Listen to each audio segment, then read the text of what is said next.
नमस्कार, मैं हूं शशिकांत और आप देख रहे हैं आइडियलाइज न्यूज। और अभी जहां बैठा हूं, ये आने वाले समय में आइडियलाइज न्यूज का कार्यालय भी होने वाला है। और बहुत बहुत धन्यवाद मैं करता हूं अवध सहनी भैया जी का, जिन्होंने हमें सहयोग किया। हमने कहा कि भैया पूंजी नहीं है हमारे पास, पैसा नहीं है। इन्होंने कहा कि सारा एसेट्स है आपके पास, आइए और आप काम करिए। तो आप देख रहे हैं कि यहाँ पे मैं बैठा हूँ, ये बहुत अच्छा स्पेस है, ये भी दिखाऊंगा मैं आपको। बहरहाल वो दूसरे वीडियो में दिखाऊंगा। फिलहाल अवध सहनी जी अधिवक्ता है पेशे से, और ये समाज सेवी भी है। और कभी कभी आपने देखा होगा कि जब शहर में अन्याय बढ़ने लगता है तो ये पत्रकार के रूप में भी सामने आ जाते हैं। तो बहरहाल आइए, ज़्यादा समय ना लेते हुए इनसे मुखातिब करवाते हैं आइडियलाइज न्यूज़ के विशेष कार्यक्रम रूबरू में। जी, आपका स्वागत है। सबसे पहले मैं पूर्णिया की जनता को तहे दिल से नमस्कार, धन्यवाद करना चाहता हूँ कि आप मुझे देखते हैं, पसंद करते हैं, और आप बहुत अच्छे व्यक्ति हैं। और मेरा सोच हमेशा रहता है कि हमेशा लोगों की मदद करना चाहिए, ताकि अगर आप किसी का मदद करते हैं तो आगे भी समाज व्यवस्थित और सुदृढ़ और मजबूत बनेगा। जी सर, अभी चलिए, ये तो अच्छी बात है, आप में इंसानियत बरकरार है इसलिए आप ऐसा कर रहे हैं। लेकिन अभी विधानसभा चुनाव आने वाला है और विधानसभा चुनाव को लेकर के सरगर्मी तेज हो चुकी है। चौक चौराहे नुक्कड़ सभी जगह चर्चाएं होने लगी है। तो अब ऐसे हालात में, चूंकि आप अधिवक्ता हैं, आपसे यह प्रश्न करना लाजमी बनता है कि पूर्णिया की जनता को क्या चाहिए। देखिए, पूर्णिया की जनता, जहाँ तक मैं देखता चला आ रहा हूँ, मैंने चुनाव भी लड़ा है मेयर का, तो यहाँ की जनता बहुत ही भावुक है जी। और एक तरह से बोल सकते हैं क्या कि जो दिखाते हैं लोग या हमारे नेता लोग, वही देखते हैं वो लोग, उनकी सच्चाई तक वो अवगत नहीं हो पाते हैं। तो मैंने पिछले चुनाव में भी अपने बुलेट पे माइक लगा के बोला था कि पूर्णिया की जनता, आप सावधान हो जाइए। जो व्यक्ति 2 करोड़ 5 करोड़ 10 करोड़ खर्च करेगा, वो 100 करोड़ निकालेगा, पूर्णिया की धरती का खून चूसेगा, जोंक बन करके यहाँ का सारा खून चूस लेगा, पब्लिक का भी। और साक्ष्य है हमारे पास, प्रमाण है। मैंने नगर निगम में बहुत बार RTI किया, लेकिन आज तक कोई RTI का रिप्लाई नहीं किया है। नगर निगम में बहुत बार आवेदन दिया, न्यूज़ बनाया। अभी 46 वार्ड में हर वार्ड का बहुत खस्ता हाल है। नेवाला चौक का भी एक रोड है, मैं गया था, अभी भी आप जाइएगा तो घुटना भर पानी मिलेगा। नाला है मगर निकासी का पता नहीं है। लाइन बिहार चौक जो सदर अस्पताल है, इतना बड़ा मेडिकल कॉलेज है, वहाँ से लेकर के नाला का पता नहीं है। अभी लाइन बिहार चौक में बहुत कहने के बाद सिर्फ वहाँ से नाला बन रहा है। ये सब जो है, ये हमारी गलती है, आपकी गलती है, जनता की गलती है। क्योंकि जनता जो है दिखावे में जाती है। जो फॉर्च्यूनर, स्कॉर्पियो, बड़ी बड़ी गाड़ियों से, लग्जरी गाड़ी से उतरते हैं, उसको लगता है कि बाप रे बाप, यही तो हमर भगवान छिए, यही तो हमर मदद करते, लेकिन उल्टा होता है। उल्टा होता है। आप जाने अनजाने में अपने उंगली उठाने का काम कर रहे हैं, आपको डर नहीं लगता? डरता तो मैं किसी से नहीं, क्योंकि मैं ऐसा मानता हूँ कि पैदा करने वाला सिर्फ ऊपर वाला है और मृत्यु भी देने वाला ऊपर वाला। किसी की औकात नहीं है कि हवा का रुख बदल दे। अगर ऊपर वाला चाहे तो गधा को भी शेर बना देता है।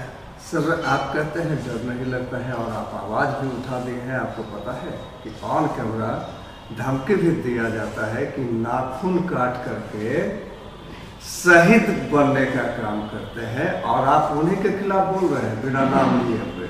देखिए, मैं बता दूं आपको कि जितने भी नेता हैं, मैं तो हमारे सांसद पप्पू यादव जी के ऊपर भी उंगली उठाने का काम करता हूं, क्योंकि मैंने वीडियो देखा है, साक्ष्य हमारे पास, मैंने वीडियो सेव करके रखा है उनका। चलिए, सांसद महोदय पे आएंगे, लेकिन अभी जो मुद्दा है, जैसे कि आपने कहा कि नगर निगम में काम नहीं हुआ, तो आपको पता है कि जिस नगर निगम पे आप उंगली उठा रहे हैं और जिन पे आप उंगली उठा रहे हैं, वही प्रत्याशी भी होने जा रहे हैं विधानसभा 62 से।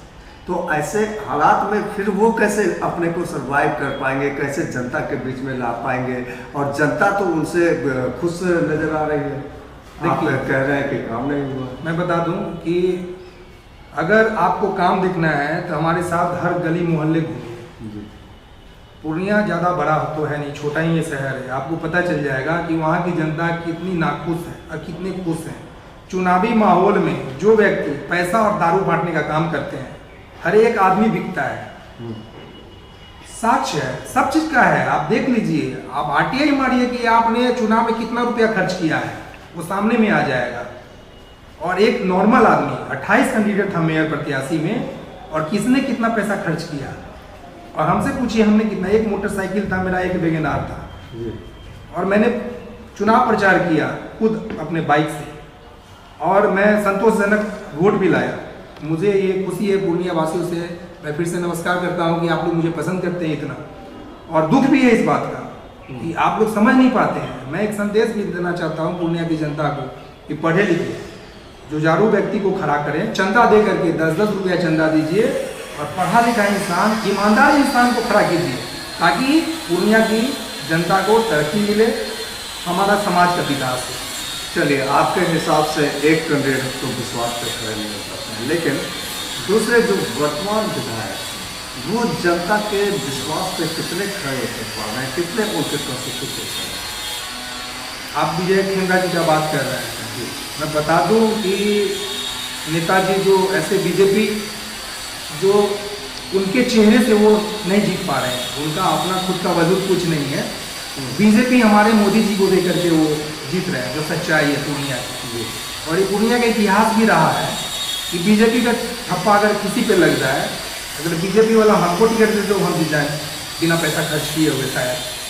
लेकिन उन्होंने क्या काम किया है, मैं कहता हूँ अगर 100 में से 50% भी अगर काम किया हो उन्होंने, तो बता दीजिए हमको आप।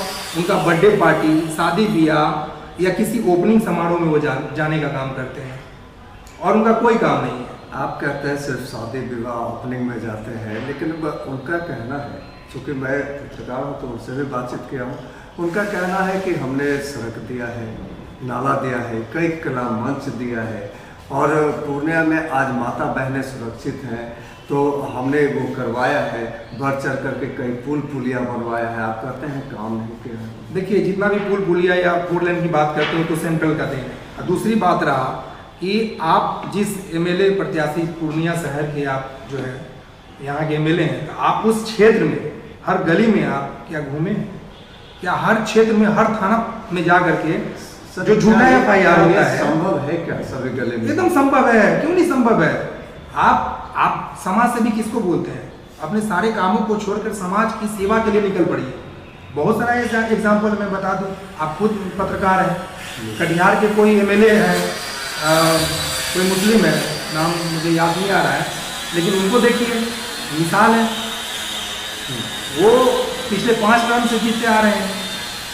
तो मेरा कहना यही है कि आप जब देख रहे हैं अभी राहुल गांधी जी आए, बाइक से कैसे रोड से निकल गए। हमारे पप्पू जी जो चुनाव से पहले हर गली मोहल्ला बाइक से घूमते थे, किसी की थाली में भी खा लेते थे। तो आप जो है चुनाव के समय ही क्यों घूमते हैं? जब जीतने के बाद आप क्यों नहीं घूमते हैं? आप जनसभा कीजिए ना भाई, हर मोहल्ले में जाइए, जनसभा रखिए कि भाई आपको क्या परेशानी है। 46 वार्ड है, ठीक है, आप महीने में 1 वार्ड को दीजिए, महीना में 1 वार्ड घूमिए, उतना तो कर ही सकते हैं।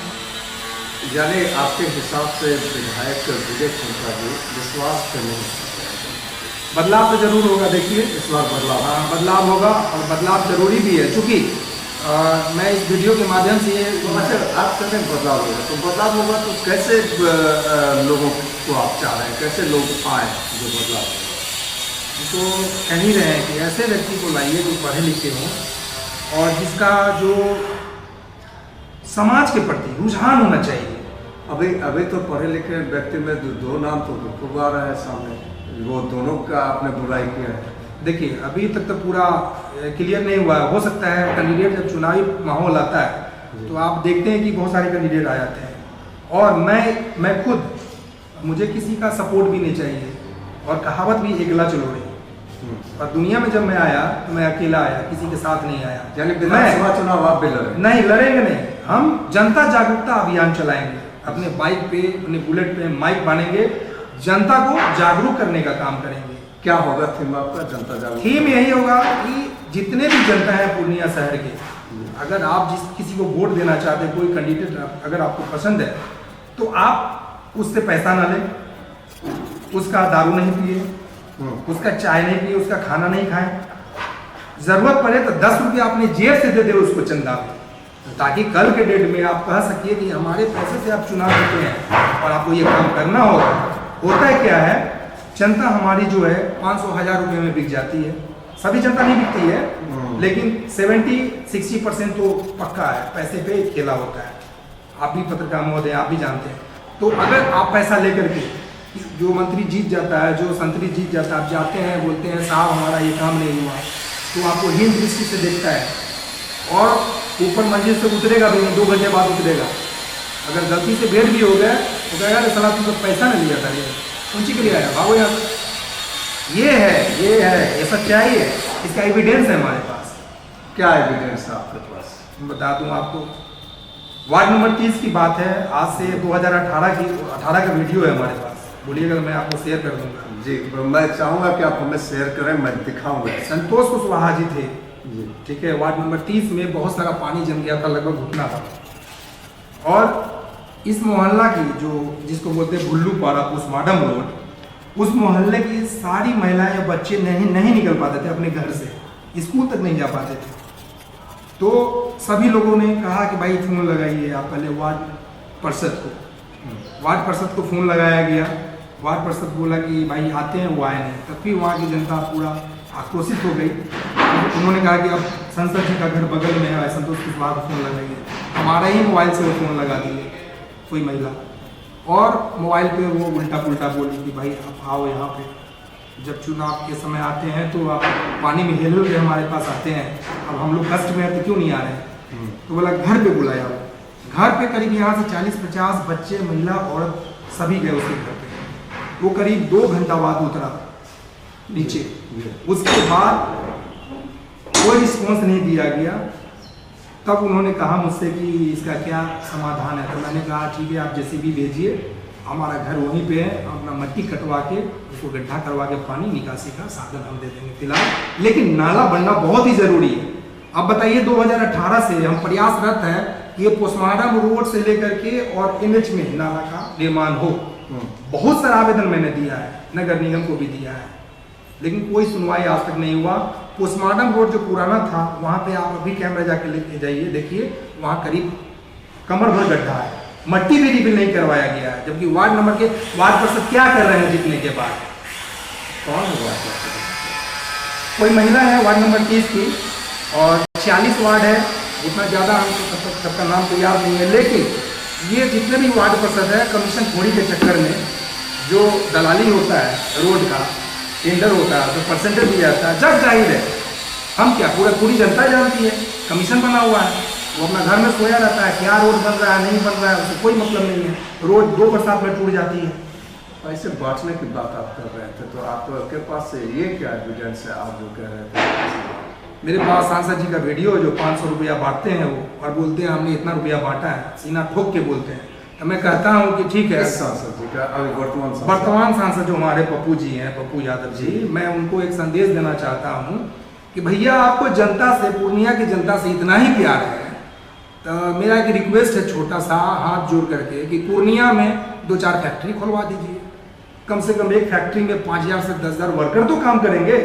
अगर 3 फैक्ट्री खुलवा दिए 30,000 वर्कर काम करेंगे। एक आदमी का परिवार कम से कम 4 से 5 होता है।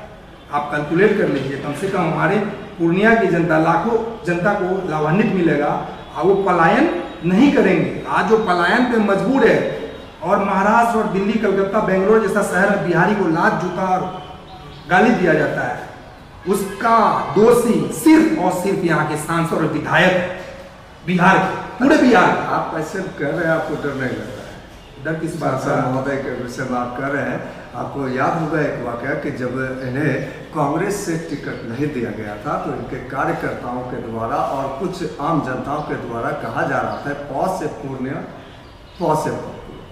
तो पौ से पूर्णिया तो है, पौ से पूर्णिया के लिए पौ से पप्पू कितने खरे उतर पाए हैं ये बताएं। देखिए, नो डाउट कि पूर्णिया की पहचान जो है हमारे सांसद जी पप्पू यादव से है, इसमें तो कोई दाग नहीं है। चाहे आप इंडिया के किसी कोने में चले जाइए, इनका पहचान, ये पहचान सीट बना दिया जी, पहचान के मोहताज नहीं है। लेकिन अब कहिएगा कि पूर्णिया के लिए इन्होंने क्या किया, तो मेरे हिसाब से पूर्णिया के लिए 2 मिनट इन्होंने अगर 100 में हमको लगता है 40% काम किए होंगे। जी। इनको 100% में आने के लिए हमारे पूर्णिया में फैक्ट्री का निर्माण करवाना पड़ेगा। हमारे जितने भी 40% काम किया है इन्होंने हाँ, सांसद बनने के बाद। सांसद बनने के कौन बाद। कौन सा काम किया है ये जरा सा बता दें।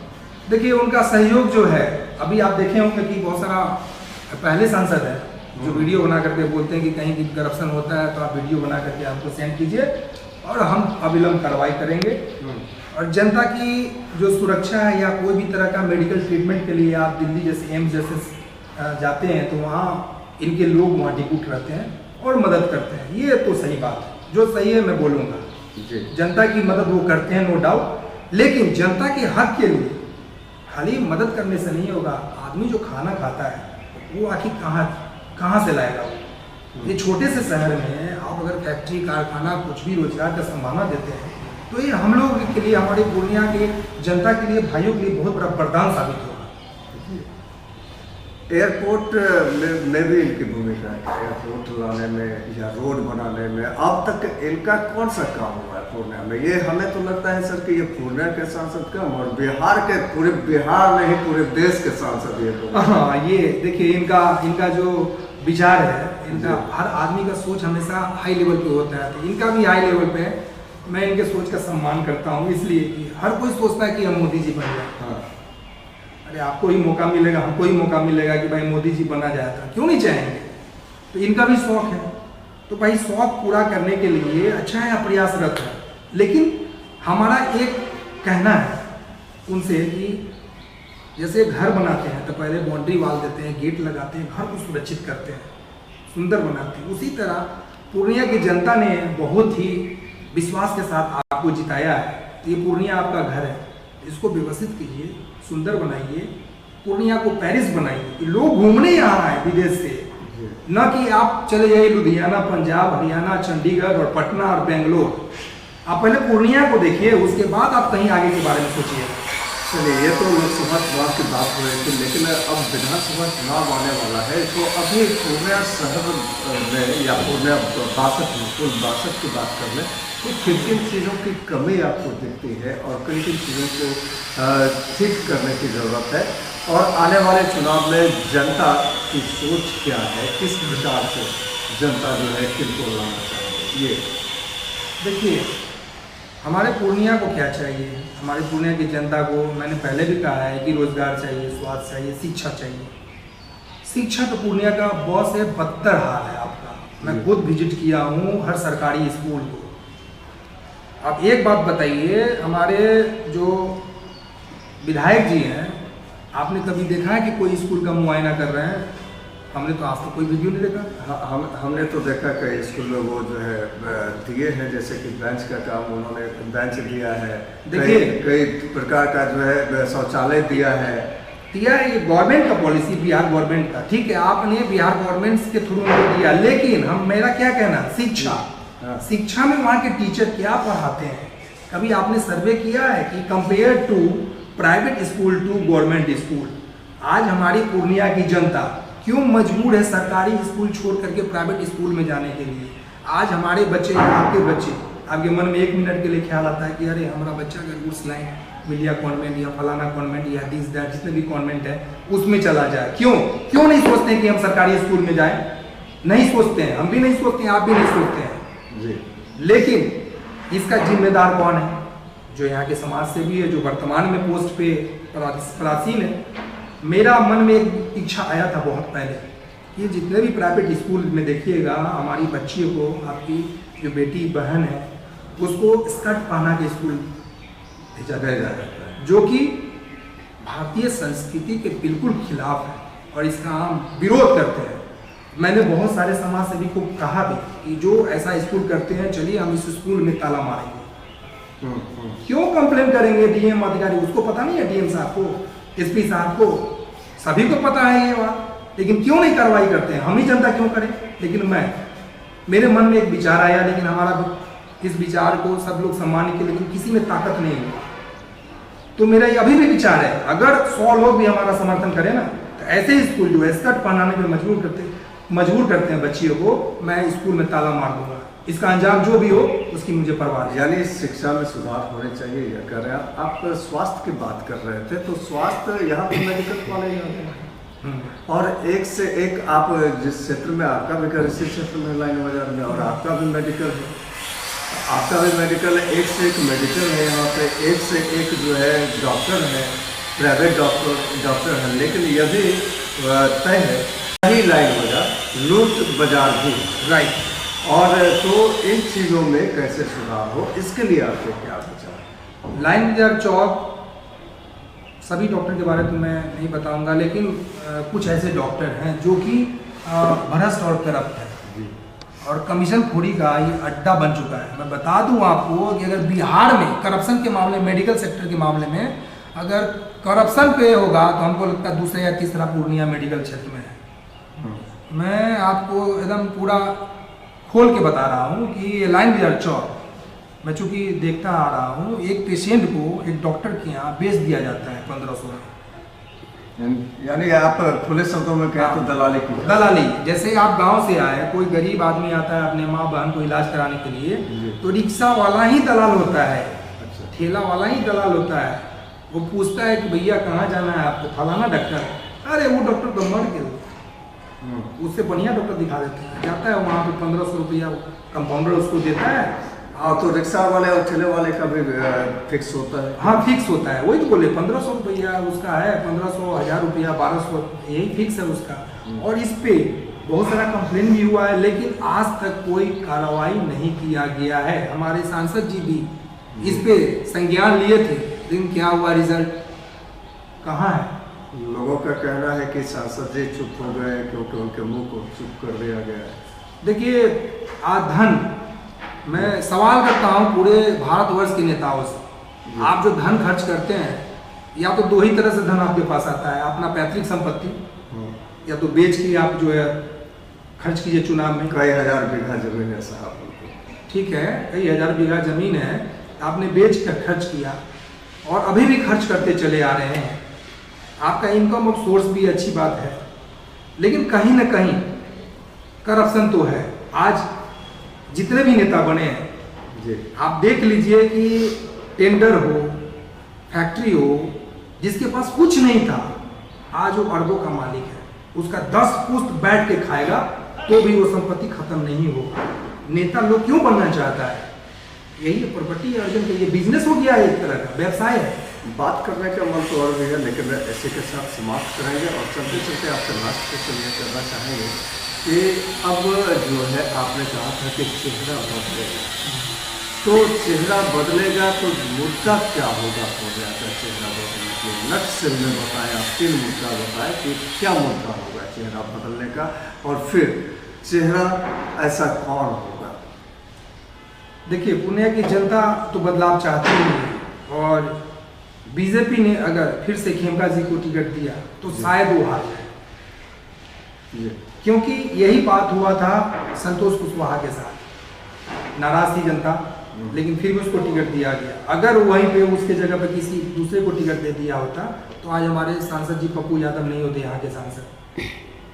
तो पूरा मूल जो सार है यही है कि अगर बीजेपी कोई अच्छे कैंडिडेट को लाए तो शायद फिर से बीजेपी की सरकार बन सकती है। पूर्णिया में उसका ही बोलबाला होगा, लेकिन अगर वो वही सेम स्थिति रहेगा पूनम मूसिको भवा, तो हमको लगता है कि पूर्णिया की जनता कहीं और जाने पे मजबूर हो जाएगी। यानी आप यह कह रहे हैं कि एनडीए की यानी बीजेपी की के विधायक होंगे, लेकिन कैंडिडेट चेंज करना होगा।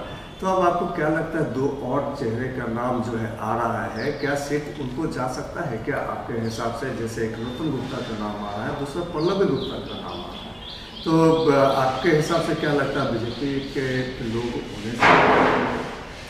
देखिए, ये तो कहना बड़ा मुश्किल है, क्योंकि पार्टी का क्या डिसीजन होता है वो तो पार्टी के ही लोग बताएंगे। लेकिन पूर्णिया की जनता का हम जो आपको एक, चूँकि हम भी जनता में ही आते हैं, तो मेरा खुद का एक विचार है कि हमको तो अभी पूछिएगा तो इसमें समय कोई नज़र नहीं आता है जो समाज सेवा के नाम से हो, क्योंकि समाज सेवा कम और बिजनेस ज़्यादा ये लोग सोचते हैं। जितना भी आप नाम बताएं सब व्यवसायी वर्ग के लोग हैं, और एक भी नेता नहीं है इसमें। नेता होना चाहिए भाई अजीत सरकार की तरह, जो झोला मांग करके आपके पास जाए, 10 रुपया चंदा ले और आप ही का पैसा से वो चुनाव लड़े, ताकि वो समाज के बीच में रहे, फॉर्चूनर से नहीं उतरे। भाई पैदल आइए, मोटरसाइकिल से आइए ना, आपको किस बात का डर है? वही जनता आपको जिता करके वहाँ भेजी है। आप जनता के बीच में वोट मांगने आते हैं, तब तो उस समय फौज दल से नहीं आते हैं, हाथ जोड़ के आते हैं, लेकिन जीतने के बाद जो है पूरा दमखम फॉर्चूनर, स्कॉर्पियो, बॉडीगार्ड, बंदूक दिखाते हैं। तो अभी जनता आपको कैसे पसंद करेगी? तो बदलाव तो जरूरी है, होना ही चाहिए बदलाव मेरे हिसाब से। अगर ये सब नेता आए जितने भी आप नाम बताए हैं, तो मैं पूर्णिया की जनता से अपील करना चाहूँगा कि सभी लोग नोटा दबाएं, ताकि हमारी सरकार को पता चल सके कि हमें इन सब में कोई पसंद नहीं है। आने वाला चुनाव में आप अच्छे व्यक्ति को पैसा लेकर वोट टिकट नहीं दें, बिना पैसा का टिकट दें। तो नोटा का ही नतीजा सांसद पप्पू यादव है। हाँ, तो एकदम 100% सही बोले आप। तो हमको फिर लगता नोटा है का नतीजा जो है कोई और हो जाएगा, जिनके विषय में आप नहीं, 100% नोटा दबा देना, 100% नोटा चला जाए। हमारा यही है। अगर बीजेपी या जो जिनको भी पार्टी को लोग पसंद करते हैं, अच्छे व्यक्ति आना चाहिए, व्यवसायी वर्ग के नहीं। हमको व्यवसाय नहीं चाहिए, हमको समाज का सेवा करने वाला लोग चाहिए, जो धरातल का हो, जमीन पे बैठने वाला लोग हो। वो फॉर्चूनर, स्कॉर्पियो, बॉडीगार्ड नहीं चाहिए। अगर ऐसे लोग समाज में आते हैं तो आपको लूटेंगे, जोंक बनकर खून चूस लेंगे आपका। जो भी 5 लीटर खून है ना, 4 लीटर निकाल देंगे। आपसे बातचीत करके बहुत ही अच्छा लगा, बहुत बहुत धन्यवाद विशेष कार्यक्रम रूबरू में शामिल होने के लिए। और विशेष धन्यवाद इसलिए कि आप ये जगह भी मुहैया करवा रहे हैं आइडियलाइज न्यूज़ को। बहुत जल्द आइडियलाइज न्यूज़ का ऑफिस आप निर्माण करवा रहे हैं, इसके लिए आपको दिल से धन्यवाद, प्रणाम। धन्यवाद। सभी सुधी दर्शक को पुनः प्रणाम, सलाम, सत श्री अकाल। इसी के साथ आप बने रहें आइडियलाइज न्यूज़ बिहार।